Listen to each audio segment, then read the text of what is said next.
তুমি কি জানতে চাও আল্লাহর কাছে তোমার সম্মান কতটুকু? তাহলে ফুল ভিডিওটা দেখো। তিনি তোমাকে কোন অবস্থায় রেখেছেন?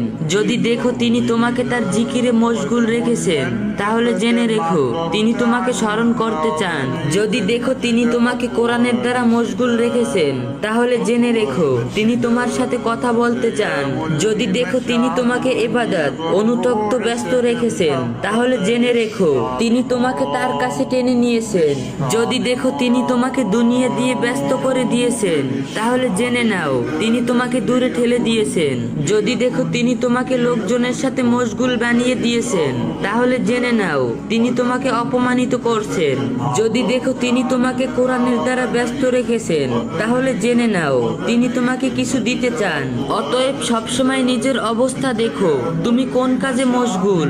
আল্লাহ তোমাকে যে কাজে ব্যস্ত রেখেছেন, সেটাই তোমার অবস্থান তার